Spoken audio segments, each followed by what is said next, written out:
अच्छा, तो blow out fractures हम डिस्कस कर रहे थे। मेडिकल ट्रीटमेंट हमने देखा, अब सर्जिकल ट्रीटमेंट क्या होता है ब्लो आउट फ्रैक्चर्स का। मोस्ट ब्लो आउट फ्रैक्चर्स खुद ही स्पॉन्टेनियसली बिना किसी सिग्निफिकेंस कॉन्सिक्वेंस के खुद ही जो है ट्रीट हो जाते हैं, हील हो जाते हैं।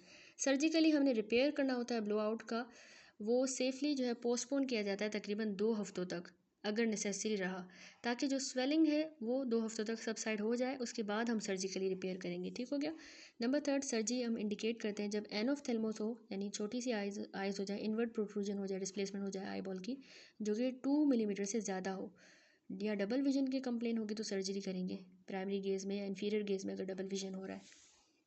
एक्स्ट्रा ऑकुलर मसल अगर इंट्रैप हो गए हैं, फ्रैक्चर जो है more than 50% of orbital floor में हुआ है तो हम सर्जरी करेंगे। और सर्जिकल जो रिपेयर है वो इन्वॉल्व करता है कि उसमें हमने इंट्रैप्ड जो ऑर्बिटल कंटेंट इंट्रैप हो गए उनको फ्री करना होता है, और जो बोनी डिफेक्ट है उसको सिंथेटिक इम्प्लांट की मदद से हम रिपेयर करेंगे। ठीक हो गया। तो यहाँ पे ब्लो आउट फ्रैक्चर कंप्लीट हुआ। नेक्स्ट आता है हमारे पास टॉपिक केमिकल इंजरी, जिसमें एसिड और अल्कली बर्न्स आ जाते हैं। देखिए, केमिकल इंजरी कंजक्टिवा की और कॉर्निया की बहुत ही अर्जेंट ओकुलर इमरजेंसी होती है और ये रिक्वायर करती है इमीडिएट इंटरवेंशन। ठीक है, बहुत ही जल्दी इसमें इंटरवेंशन करनी होती है।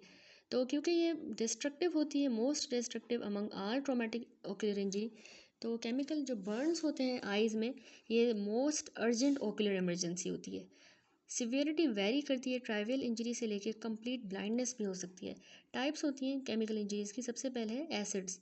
कॉमन एसिड्स आपने याद रखने हैं, sulphuric acid, sulphurous acid, hydrofluoric acetic, chromic, hydrochloric acid. ठीक है, इनका केमिकल इफेक्ट होता है, ये एसिड्स क्या करेंगे, हाइड्रोजन और एनाइंस के अंदर जो है डिसोसिएट हो जाएंगे हमारी कॉर्निया के अंदर, यानी HCl से H&Cl। अब हाइड्रोजन जो मॉलिक्यूल है ये जाके डैमेज करता है ओक्यूलर सरफेस को, कि पीएच को अल्टर कर देता है इस वजह से, जबकि ये एनाइन जो है प्रोटीन की डीनेचुरेशन करवाता है, परसिपिटेशन और कोएगुलेशन। देखिए, दोनों का हार्मफुल इफेक्ट है।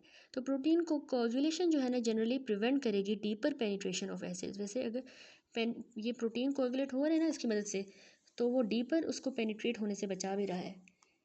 यहाँ फिगर में देखें, एसिड बर्न हो गया है और हमें ये ओपेक स्वॉलन कॉर्नियल एपिथेलियम नज़र आ रही है, क्योंकि कोएगुलेशन हो गई है कॉर्नियल सरफेस टिश्यू की। तो कॉर्नियल एपिथेलियम ओपेक और स्वॉलन हो गई है। एसिड वाले केस में हमें ओकुलर साइन क्या मिलते हैं, एक तो कंजक्टिवा और कॉर्निया दोनों में हमें नेक्रोसिस मिलती है, और उसके बाद जो है स्लोइंग होगी, यानी शेडिंग होना शुरू हो जाएगी। कॉर्निया का जो सरफेस है वो बिल्कुल इस तरह ओपेक सा और स्वॉलन हो जाएगा। कॉर्निया के एपिथेलियम ओपेक और स्वॉलन क्यों हो रही है, क्योंकि हमने कहा यहाँ पे कॉर्निया के सरफेस टिश्यू की कोएगुलेशन हो रही है, इस वजह से। कोएगुलेशन क्यों हो रही है, एनाइंस की वजह से। दूसरे होते हैं केमिकल इंजरीज में अल्कलीज।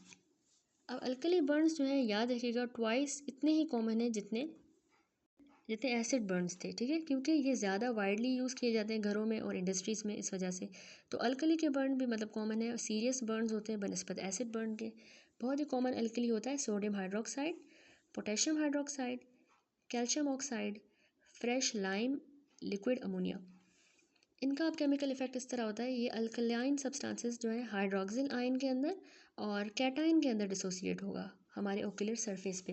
ये हाइड्रोक्सिल आयन सेपोनिफाई कर देता है हमारी सेल मेम्ब्रेन के फैटी एसिड्स को, सेपोनिफिकेशन होगी, जबकि कैटाइन जाके इंटरेक्ट करेगा स्ट्रोमल कोलेजन के साथ और ग्लाइकोसेमिनोग्लाइकेंस के साथ। अब ये इंटरेक्शन जो है और ज़्यादा फैसिलिटेट करेगा, डीपर पेनिट्रेशन करवा देगा, जबकि एसिड के केसेस में वो प्रिवेंट कर रहा था, ये उसको फर्दर प्रोमोट करेगा कि डीपर पेनिट्रेशन हो जाए through the cornea and into the anterior segment. तो इसीलिए ये ज़्यादा डेंजरस होता है बनस्पत एसिड बर्न्स के।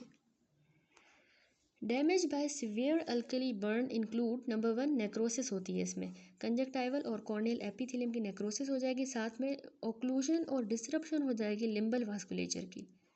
नंबर 2 जो लिम्बल स्टेम सेल्स होते हैं ना वो भी इसमें लॉस हो जाएंगे, तो उससे कंजक्टिवलाइजेशन और वेस्कुलराइजेशन हो जाएगी कॉर्नियल सरफेस की, या उसमें हमें परसिस्टेंट कॉर्नियल एपिथेलियल डिफेक्ट मिलेगा, क्योंकि अब वो सेल्स ही नहीं रहे स्टेम सेल, तो डिफेक्ट परसिस्टेंट रहेगा, अल्सरेशन होगी, इवन परफोरेशन हो जाएगी, रिपेयर नहीं हो पाएगा।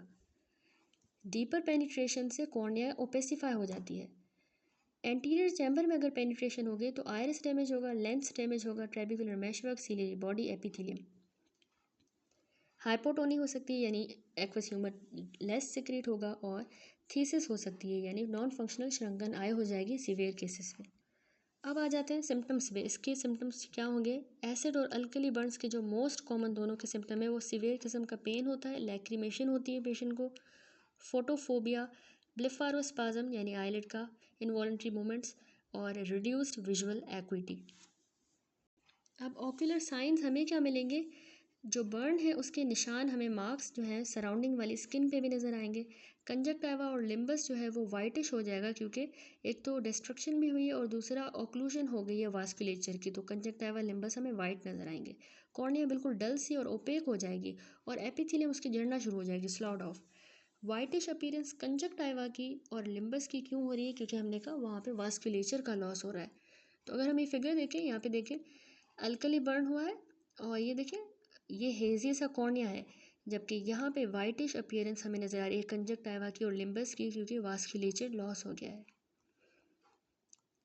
अब पैथोफिजियोलॉजी आ जाती है ओक्यूलर इंजरीज़ की। इसमें क्या होता है पैथोफिजियोलॉजी में? एक तो कंजक्टिवा और कॉर्नियल एपिथेलियम की नेक्रोसिस हो जाएगी, लिम्बल वास्कुलेचर ऑक्लूड भी हो रहा है, डिसरप्ट हो रहा है, स्टेम सेल्स हमने कहा लॉस हो जाएंगे। इसके अलावा कंजक्टिवलाइजेशन, वास्कुलराइजेशन ऑफ द कॉर्नियल सरफेस, क्योंकि स्टेम सेल्स ही नहीं रहे। परसिस्टेंट कॉर्नियल एपिथेलियल डिफेक्ट रहेगा स्टेराइल कॉर्नियल अल्सरेशन के साथ। अब केमिकल इंजरी को भी सिवियरिटी के हिसाब से ग्रेड किया गया है। जो अक्यूट केमिकल इंजरीज होती हैं उनको ग्रेड किया गया है प्लान अप्रोप्रिएट, ताकि हम प्लान कर सकें अप्रोप्रिएट सब्सिक्वेंट ट्रीटमेंट और अफोर्ड कर सकें indication of likely ultimate prognosis. ठीक है, प्रोग्नोसिस की भी जो है इंडिकेशन दे, इसलिए हमने ग्रेड किया है।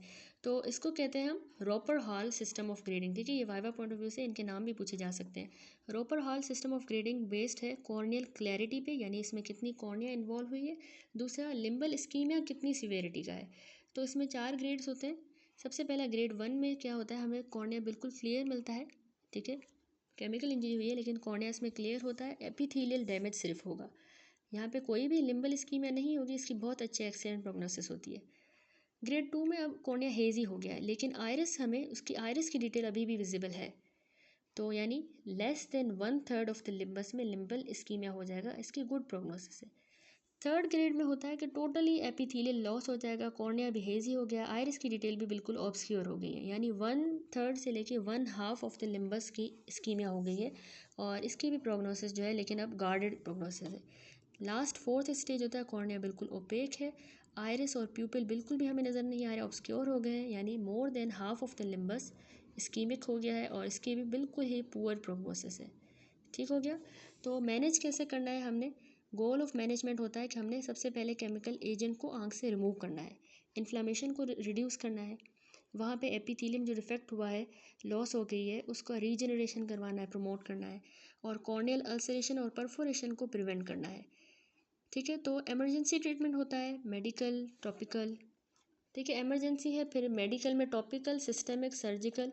ठीक है, डिफरेंट आते हैं। तो इमरजेंसी ट्रीटमेंट में तो सबसे पहले केमिकल बर्न का पेशेंट आया है, सिर्फ एक आंख में अगर हुआ है तो उसमें हमने इमरजेंसी ट्रीटमेंट करना होगा बिना किसी फॉर्मल क्लिनिकल असेसमेंट के, जल्दी उसको ट्रीट करना है। इमीडिएट ट्रीटमेंट में हमने बहुत ज़्यादा कॉपियस इरीगेशन करनी होती है, बहुत क्रूशल होता है। इसका ऑब्जेक्ट है कि इससे ड्यूरेशन ऑफ कॉन्टैक्ट जो है वो मिनिमाइज़ हो जाएगा केमिकल के साथ, क्योंकि वो वॉश आउट हो जाएगा और पीएच कंजक्टिवा की नॉर्मलाइज हो जाएगी। उसके बाद हमने क्या करना होता है कि टॉपिकल एनेस्थीसिया देने के बाद आई को हम इरीगेट करेंगे वाटर के साथ, यानी ये यही कर रहे हैं हम, एनेस्थीसिया देके हम वाटर के साथ या नॉर्मल सेलिन के साथ इरीगेट करेंगे, जो भी हमें इजीली अवेलेबल हो। 15 से 20 मिनट याद रखिएगा इरीगेट करेंगे कंटिन्यूसली, जब तक उसकी पीएच चेंज नहीं हो जाती। फिर हमने न्यूट्रलाइजेशन करनी है, जो केमिकल पेशेंट ने एक्सीडेंटली या किसी भी तरह से लगा है उसकी न्यूट्रलाइजेशन हम करेंगे। एसिड्स को याद रखिएगा हम डाइल्यूट अल्कली दे के न्यूट्रलाइज करते हैं, जैसे सोडियम बाइकार्बोनेट सॉल्यूशन दे के, और अल्कली को न्यूट्रलाइज किया जाएगा वीक एसिड दे के, जैसे बोरिक एसिड का सॉल्यूशन। नंबर 4, हमने जो पार्टिकुलेट केमिकल मैटर है उसको कॉटन स्वैब या फोर्सेप्स की मदद से फिर रिमूव करना है। एंड नंबर 5, डबल इवर्जन करेंगे, आईलिड की बहुत ज़रूरी होती है ताकि पार्टिकुलेट मैटर जो है, जैसे लाइम जो है, इस तरह के पार्टिकुलेट मैटर वो हम फॉर्निक्स वगैरह से रिमूव कर सकें, जो इस तरह के साइड से जहाँ पे ये छुपा रह सकता है मैटर, फॉर्निक्स वगैरह, तो लिड्स की इवर्जन करनी होगी। एंड नंबर 6, हमें डीवाइटलाइज जो टिश्यू होगा उसको भी रिमूव करना है। तो इमरजेंसी ट्रीटमेंट ये हो गया। मेडिकली अब क्या करना होता है, टॉपिकली हम ड्रॉप्स और ऑइंटमेंट देते हैं एंटीबायोटिक्स के, ताकि इन्फेक्शन सेकेंडरीली ना हो। साइक्लोप्लेजिक्स में हम एट्रोपिन देंगे ताकि पेन सही हो जाए और पोस्टीरियर साइनिक की फॉर्मेशन प्रिवेंट हो। स्टेरॉइड्स याद रखिएगा 7 डेज तक पहले हम यूज़ करवाएंगे पेशेंट को और उसके बाद उसको NSAIDs पे ले आएंगे। एस्कॉर्बिक एसिड यानी विटामिन सी जो कि टॉपिकल सोडियम एस्कॉर्बेट 10% होता है, ये इम्प्रूव करता है वोंड हीलिंग को। हमें पता है विटामिन सी का यही रोल होता है। कैसे कि ये कोलेजन की सिंथेसिस को ज़्यादा प्रमोट करता है by the corneal fibroblast. Number 5 citric acid. Topically हम सोडियम सिट्रेट 10% देंगे तो उससे जो इन्फ्लामेटरी रिस्पॉन्स है वो रिड्यूस होगा। कैसे कि सिट्रिक एसिड जाके न्यूट्रोफिल की एक्टिविटी को रिड्यूस करेगा। नंबर 6 टेट्रासाइक्लिन जो एंटीबायोटिक्स हैं ये आई ऑइंटमेंट की तरह हम देंगे। ये कोलेजिनेज इनहिबिटर होते हैं, ठीक है, जो कोलेजिन को डाइजेस्ट करता है उसको इनहिबिट कर देगा टेट्रासाइक्लिन। एंड लास्टली हम एंटी ग्लोकोमा ड्रग्स देंगे अगर यहाँ पे इंट्राओकुलर प्रेशर जो है वो अगर रेज हो गया है केमिकल इंजरी में। सिस्टेमिक ट्रीटमेंट में आता है एनाल्जेसिक्स, वही पेन के लिए डॉक्सीसाइक्लिन 100 मिलीग्राम दिन में 2 बार। इफेक्टिव कोलेजिनेज इनहिबिटर हमने कहा होते हैं, यहाँ पे हमने डिस्कस किया टेट्रासाइक्लिन, वही है डॉक्सीसाइक्लिन। तो ये उसको इनहिबिट करेंगे और न्यूट्रोफिल की एक्टिविटी को भी इनहिबिट करेगा तो अल्सरेशन रिड्यूस हो जाएगी। एस्कॉर्बिक एसिड यानी विटामिन सी हम देते हैं सिस्टेमिकली ताकि इन्फ्लामेशन सही हो, रिड्यूस हो और हीलिंग प्रमोट हो। सर्जिकल ट्रीटमेंट पे आ जाए तो केमिकल इंजरी हुई है आई में तो उसके लिए हमने एक तो टैनन कैप्सूल की एडवांसमेंट करनी होगी और लिम्बस की सूचरिंग करनी होगी उसके साथ। यानी टैनन कैप्सूल की एडवांसमेंट की और उसको लिम्बस के साथ सूचर कर दिया, ठीक है। ये केमिकल इंजरीज में हम सर्जिकल ट्रीटमेंट दे रहे हैं। लिम्बल स्टेम सेल का ट्रांसप्लांटेशन किया जाएगा ताकि जो नॉर्मल कॉर्नियल एपिथेलियम है वो वापस से रीस्टोर हो जाए।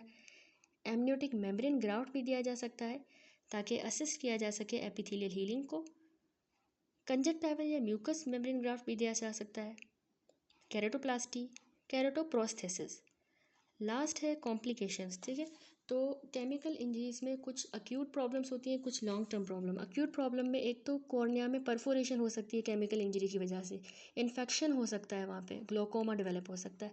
लॉन्ग टर्म जो प्रॉब्लम्स होती हैं आईलिड में ट्राइकियासिस, एक्ट्रोपियन, एंट्रोपियन, ठीक है। आउटवर्ड डायलेशन एक्ट्रोपियन, इनवर्ड जो है आईलिड की इन्वर्जन उसको एंट्रोपियन, आउटवर्ड को एक्ट्रोपियन, और ट्राइकियासिस जो है multiple growth of the eyelids को ट्राइकियासिस कहेंगे। तो ये केमिकल इंजरीज में कॉम्प्लिकेशन होती है। नंबर 2 कंजक्टाइवा में क्या हो जाता है, सिकेट्राइजेशन यानी स्कार फॉर्मेशन हो सकती है, सिम्बलिफेरॉन और ड्राई आई हो सकती है। कॉर्निया में कॉर्नियल स्कारिंग फॉर्मेशन और वास्कुलराइजेशन हो सकती है। यहाँ पे देखें ये फिगर में दिखाया गया है, कॉर्निया में स्कारिंग हो गई है और वास्कुलराइजेशन हो गई है केमिकल इंजरी की वजह से। ये इसकी लॉन्ग टर्म कॉम्प्लिकेशन है। और ग्लोकोमा भी हो सकता है, इवन कैटरेक्ट भी लॉन्ग प्रॉब्लम आ जाती है केमिकल इंजरीज में, ठीक है। That's it. अल्हम्दुलिल्लाह ये चैप्टर 19 कंप्लीट हुआ, ऑक्यूलर इंजरीज। नेक्स्ट वीडियो से इंशाल्लाह हम स्टार्ट करेंगे chapter number 20 errors of refraction.